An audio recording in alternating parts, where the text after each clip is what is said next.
If you're a business owner or want to become a business owner, whether online or retail, if you're in the service industries and have customers and clients, or if you're an entrepreneur, this special bonus episode of the Michael Yardney podcast is just for you. Are you interested in property investing, success or money?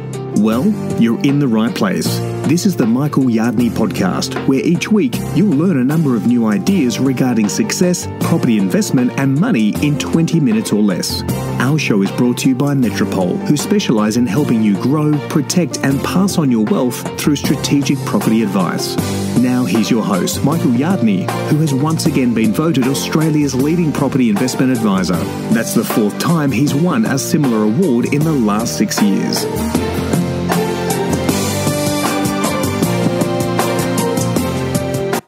I know most regular listeners to my podcast are interested in property investment, but many of them are in business or in service industries or are entrepreneurs. So this special bonus episode is one that I recorded a short while ago with my business coach, Mark Creedon, and I wanted to share it with you, and it's going to be especially useful for you if you're a business owner or want to become a business owner, whether it's owning a retail store, an online business, a side business while you've got a real job.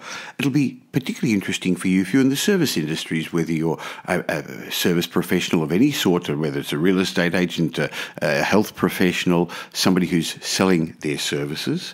And it's going to be particularly interesting for entrepreneurs, because we're going to discuss the 3 reasons why the best business owners, entrepreneurs, and service professionals are crushing it while most are struggling. So welcome to this special bonus podcast where I pulled out an old interview from the vault that I thought was so valuable that I wanted to share it with all my podcast subscribers. Because you're going to hear me speak with Mark Creedon, who for many years has been my business coach and now my business partner in a number of my businesses, including Metropole Business Advisory. But Mark still coaches me, and we're going to discuss the 3 reasons why the best business owners and the best entrepreneurs are crushing it today while most are struggling. We're also going to talk about the 3 critical questions that you've got to ask yourself as a business owner, or if you want to be an entrepreneur. We're going to talk about the common traits successful business people, entrepreneurs and investors share, and what they do differently to the average Australian. We're going to go through some of the big stumbling blocks that hold investors and business people back and show you how to get around them. So let's listen to the recording I did a while ago with Mark Creedon.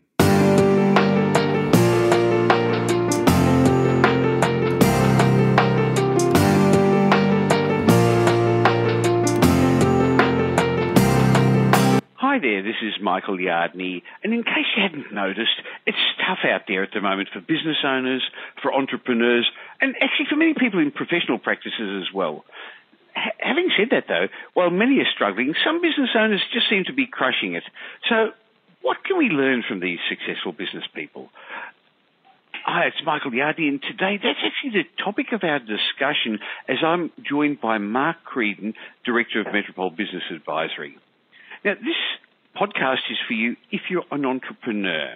This podcast for you if you're in business, whether it's a physical business with a shop or an online business, or if you're a professional in a professional services practice of any sort. And if you're not in business yet, but you're planning to, there's going to be great information for you. And I know a lot of people who follow my blogs and webcasts are property investors, but actually, you're in business too. And the way you do one thing is the way you do everything. So let's learn about how to treat your property investment like a business. So before I go any further, can I say welcome, Mark, to this webcast? Thank you, Michael. Good to be here. Now, for those of you who don't know Mark, he's been coaching small and medium business owners to success for well over a decade. But today, Mark has become the business coach to some of Australia's leading entrepreneurs, including the team at Metropole. In fact, he's been my business coach for quite a while.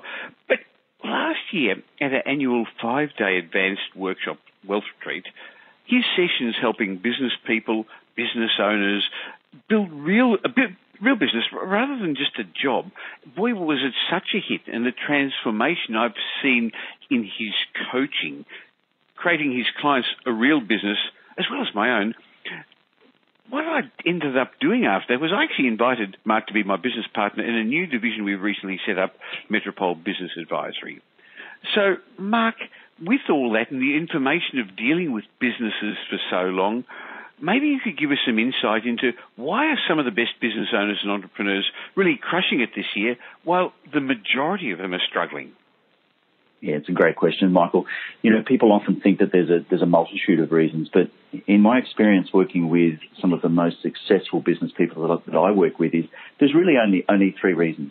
And they're nice and simple. The first one is that the people who are really crushing it have absolute clarity. They know exactly what they want. They've got crystal clear goals and plans in place. The other thing is that they've got the right mindset.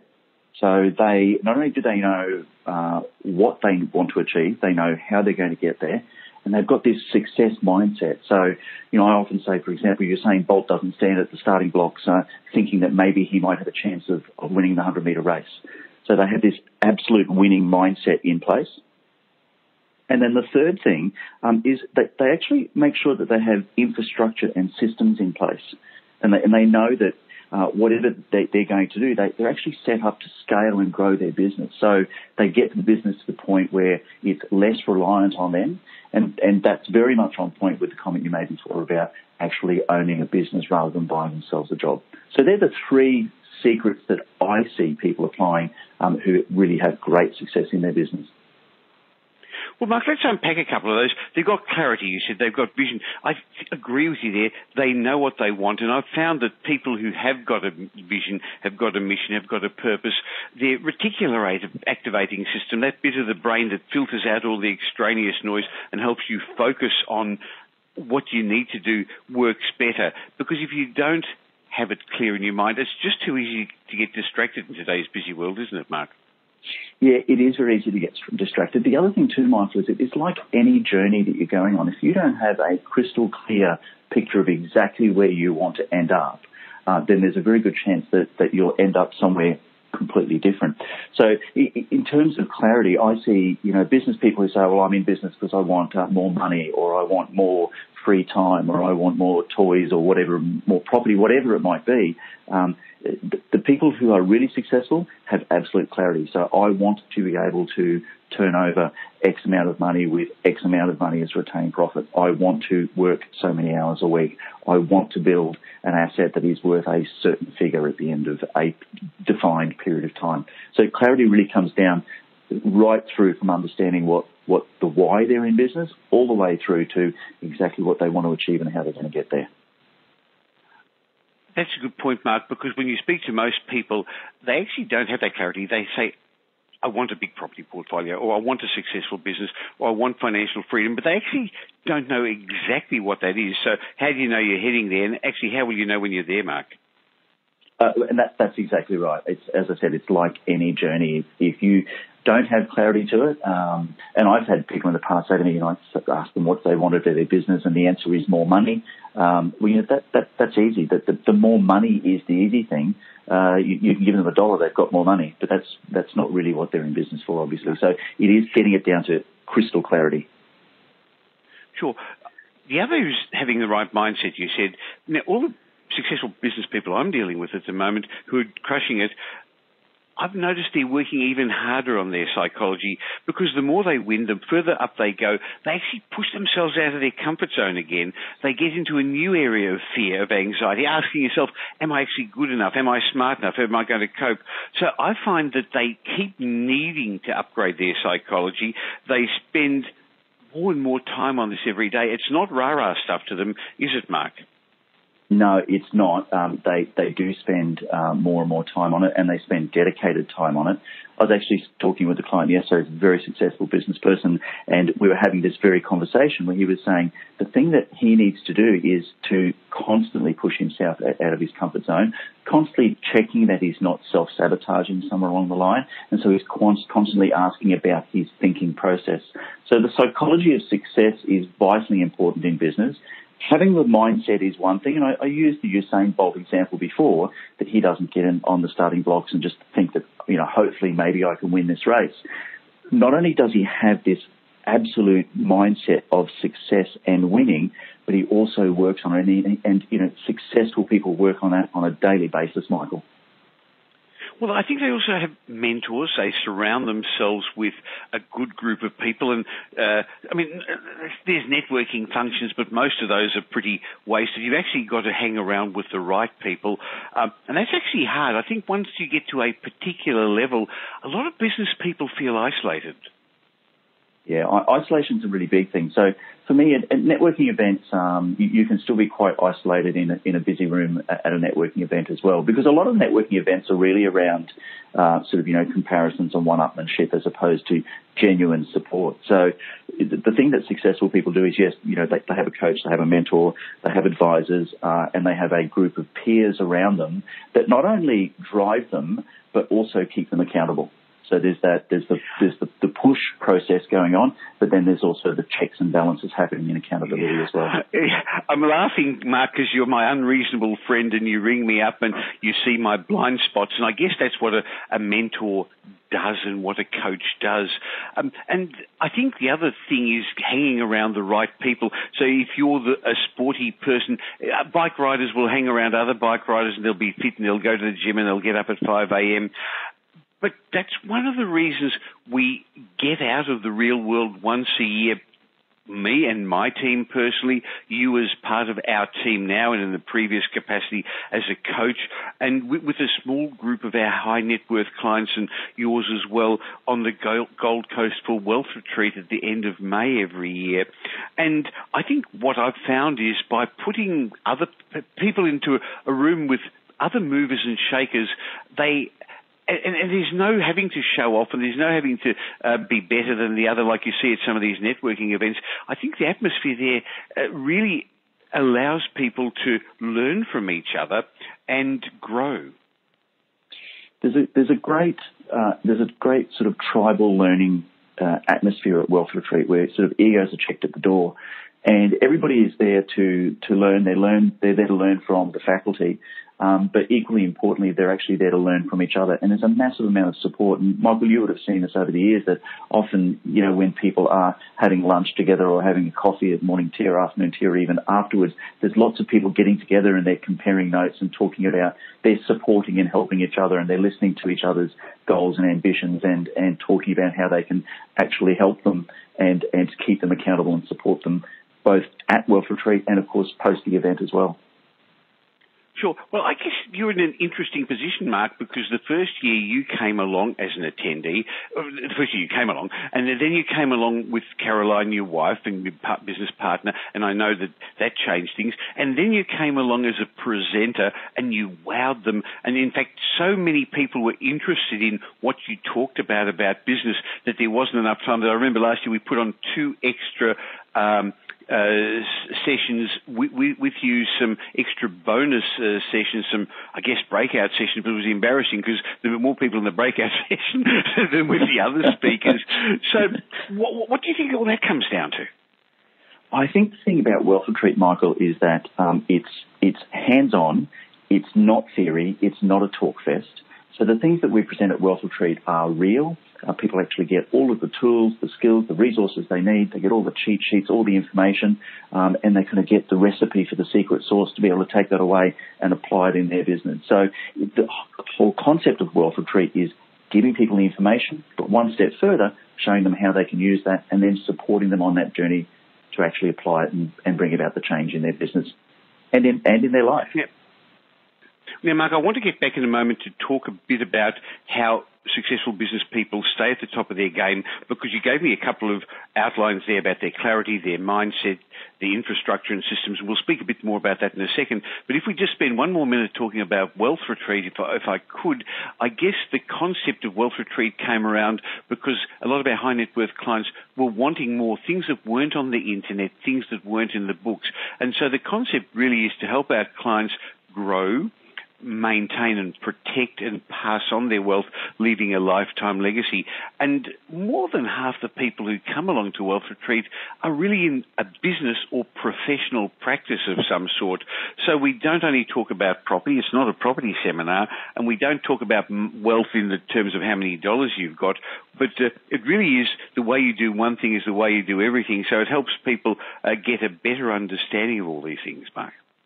Yeah, it absolutely does, and it shows them how they can be successful in in one area of their life. So, for example, it might be in their business, and then how they can take that success and transpose it across to what they do in their property business as well. And the whole idea of it, of course, is more money, more time, more freedom, but the ability to then have choices in how they live their life generally. So the whole idea of Wealth Retreat, as I said, is that it is hands-on, and I think that's a really important difference between Wealth Retreat and a lot of the other events that I've been to, which really are sort of rah-rah sessions. This is real hands-on, as I said, secret sauce stuff, and people can walk away and actually apply it in all aspects of their life that they've been to Wealth Retreat. So rather than nothing to sell there, you've got as much one-on-one time as you want with the faculty as well. Now, we started talking a bit about you breaking up in your points into the clarity, the right mindset. You also talked about the infrastructure and systems that people build to get their businesses going. And I think what I've found is that as people grow, sometimes their infrastructure, the services, their contact management system, the support mechanism they've got doesn't allow them to grow efficiently. They're not set up to grow, and all that happens is they become a slave to their business. They seem to work harder to make it work effectively when that's not actually what they were trying to do. They were trying to build a business, not a job. Yeah, it's sort of an unusual outcome because that's exactly what happens. People often come up with the idea of starting a business and they think that they're going to buy themselves freedom with that, but what they end up doing is in fact buying themselves a job. Michael, I was having a conversation with somebody this morning, in fact, and we were talking about scaling the business and getting the business to a point, and it's a brand new business. And I was saying to her that ultimately she wants to be in a business which is scalable, that doesn't rely on them as heavily. And the point that I was making is that in order for that to happen within a defined period of time, whether it's 12 months, 2 years, 3 years, whatever it may be, we need to actually put those plans in place now, which is exactly what you're saying. If we don't plan for that now, we're suddenly going to get to this point where if we're trading time for money, for example, we've sort of reached the ceiling, and to try and scale from that position is exceptionally hard work. Whereas if we're scaling as part of a plan that we set up at the very outset, then it's a natural transition that we've been working toward the whole time. And I think that's a really important difference if you're going to get a business which has that scalability into it, is to have that locked into the plans in the first place. Well, I know personally, having a national business, you get stuck and you get into roadblocks and things get in the way. How have you found successful businesses stay on top of their game, Mark? Yeah, absolutely. So the first thing is that when we talk about having clarity for the goals, clarity is one thing. The next step is commitment. So they decide what it is that they want to achieve, and we break it down to, say, for the next 12 months, and they get absolute clarity around that, and then they commit to it. So I love people that have planning boards on their walls. Michael, if you could see my walls here in my office, I've got planning boards all over my walls. I've got sprint planners, all the sort of tools that we'll share with you at Wealth Retreat, by the way. But they've got these plans, so they've got absolute clarity around what they're going to do and also commitment to the process. And they lock in time in their calendar to actually work on their business. So that's the first thing. Mark, when I first saw these vision boards and went to seminars years ago, I thought that was all sort of rah-rah stuff, that you put a vision board of the car you want to have and the house you want to live in and where you go on holidays. I'm not sure that that's exactly what you're talking about, but I think that getting it up and visual and your goals in front of you, it does give you a filter to outline all the to avoid all the white noise, doesn't it? Yeah, it does. And the thing about those vision boards, Michael, I agree with you that potentially just a vision board that just has pictures of the car you want or the holiday you want, etc., that's a dream or a hope. But if you add to that a commitment process, then suddenly it's no longer a dream or a hope, it's actually a plan. And so that's really... So one of the big questions people ask themselves is, what exactly am I committed to? And then they focus on that. What other things do these successful people do, Mark? We spoke about mindset before, so one of the big things they do is have some rituals. So they actually set aside some time. They lock time into their calendar. One of the things I do, Mike, I said at the beginning of the year, and I actually lock in time in my calendar when I'm going to work on me, where I'm going to spend some time on my mindset. where I'm going to spend some time on my psychology. So they have rituals to help them get through those times. They go to seminars, they read books. Obviously, they do things like come to Wealth Retreat and spend 5 days surrounded with other people who are looking to do exactly the same thing. And they have those rituals locked in. And if you do that, and in those rituals you have sort of, abundance thinking, positive mindset processes, and all of those in place, then, as you say, it helps you to block out the white noise or the negative space that can sometimes creep in.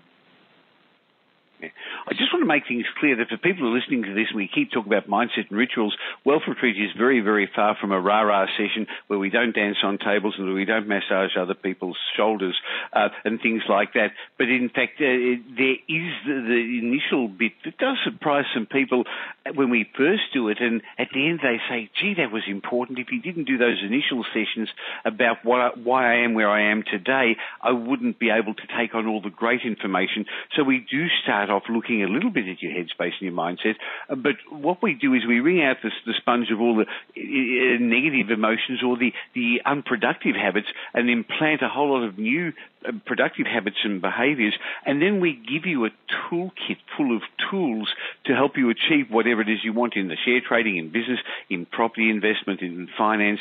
So that's important.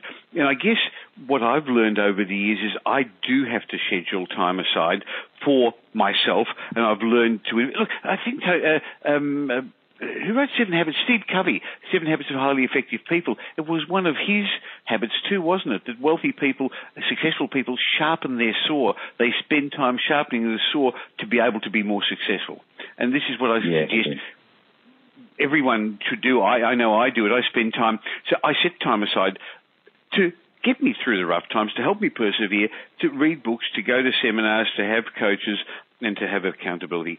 So any other important things that the wealthy, successful business people do to keep ahead? Well, yeah, Michael, and can I just say, haven't we seen some phenomenal breakthroughs in those very early sessions that you do at Wealth Retreat? So where we actually do, as you say, wring out the sponge of negativity, and haven't we seen people then be able to remove all those negative thoughts in those sessions, then power on with, the real stuff that we get into in relation to how they improve their business and how they improve their property portfolio and their investing strategy? Haven't we seen some phenomenal breakthroughs with people in those early sessions? That is amazing. And again, these are in general not beginners. Now, people who are listening to this shouldn't count themselves out saying, look, I better not go because I'm not a multi-millionaire. So while there's a lot of successful people come to Wealth Retreat, about 25% every year are return attendees. And there's a small group of people who aren't there yet but want to be, and we love having them because that gives them great breakthroughs as well. But the breakthroughs you talked about a second ago, Mark, are very much coming from people who are already successful, and it just proves the point that I occasionally make, that you're driving around with one foot on the accelerator and one on the brake, and when they take that foot off the brake, boy, does the car go even faster. Yeah, absolutely, and we certainly see that. Michael, I think the third thing that really successful business people do is they think about what systemic change is going to be required in order to sustain the new level of growth. So we spoke before about understanding where they want their business to be, understanding some systems and processes, and planning for that at the very outset. But the idea is to build that infrastructure and systems at the outset and then continue to adjust it. So, I'm a huge fan of innovation. So whether the innovation is in technology, whether it's in people management skills, whether it's in management skills, communication, etc., making sure that we're constantly innovating, that we're thinking about if we do get these new levels of growth, then how are we going to run the business other than by simply putting more hours into it. So, I've often started working with people, Michael, and you'll know this, and they've got a very successful business which has grown phenomenally, but they're working 60, 80 hours a week. They never see their family, they never have any time, they never see friends, etc. And yet if we can show them that they've put these systems in place, they've got some tools to be able to systemize things, suddenly they can make the same amount of money and have the same success in their business, but without working the 60 to 80 hours a week. So to me, it's focusing on a few projects at a time, and we've got a little project planner that we take people through, and we'll share that at Wealth Retreat as well, where they can actually prioritise and schedule a couple of projects a month. They delegate things to their team, they empower their team. Again, we'll talk about that at Wealth Retreat, And in order to be able to achieve that level of growth without them having to sort of work harder and harder and harder at it. That's really interesting, Mark, because I guess the question is, what happens if you actually do achieve the level of growth in your business that you want, but you keep running the business the way you used to when it was half the size? All that you end up doing is working harder, or you're not giving your clients, your customers, your patients the level of service that they expect or that you desire to give them. So you're right, you do have to keep working on that. Look, Mark, thanks for spending the time. I guess the bottom line I'm getting from this is business is tough out there for many business owners, many entrepreneurs. They're struggling. They're just feeling like they're in the rat race. But that's probably because they're not asking themselves the right questions. They haven't got the right clarity, and they're not hanging around the right people. So if you're in those categories, or if you're already really, really successful and you want to get to the next level, my suggestion is to go to wealthretreat.com.au. Don't count yourself out. Have a look and see all about it. There's lots of information on that website, probably a bit too much. So just register your interest, because what we do is we speak to everyone who's planning to come along. We explain to them about the 5 days they've got to set aside at the Gold Coast. Now, if you're a business person, and we've got a lot of tax and accounting and other advice and structuring and coaching advice, you may even find some of it or all of it could be tax deductible. But the concept is we're going to speak to you first to make sure it works. And Mark, this year I'm doing something I've never done before. I'm actually going to guarantee the success of it. So if we choose to believe that you should be there, and the time you spend doesn't give you the answers or the information you want, we're going to still give you as many one-on-one sessions as you require to make sure that you get all your reasonable questions answered. And afterwards, you will have an implementation session with me to make sure we can implement it. And if you're in business with Mark, I haven't actually asked you this before. I'm going to ask you now. Are you prepared to commit to speak to every business person afterwards and give them a personal implementation session? I can't even say the word because I put you on the spot. Of course I am.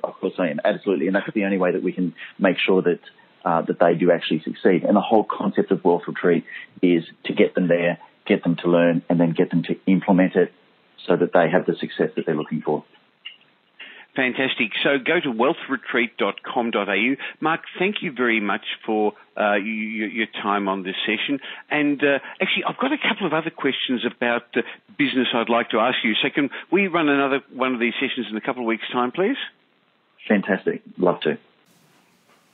Thanks for listening to this special bonus episode of my podcast where we discussed the 3 big reasons why the best business owners and entrepreneurs are crushing it today.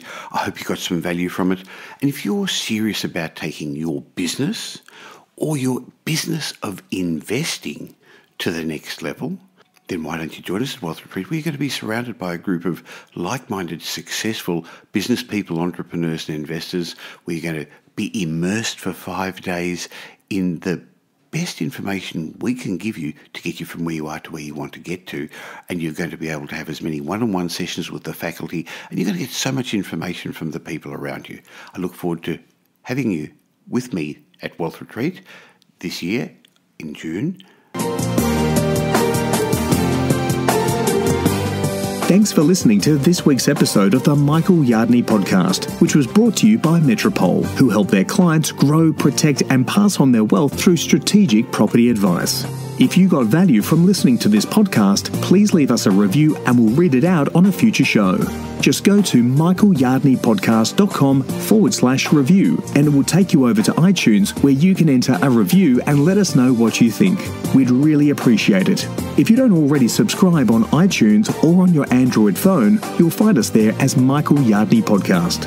If you'd like to gain instant access to the show notes or a transcript of the show, head across to michaelyardneypodcast.com. Watch out for our show next week. You'll learn some new ideas about property investment, success, and money in around 20 minutes.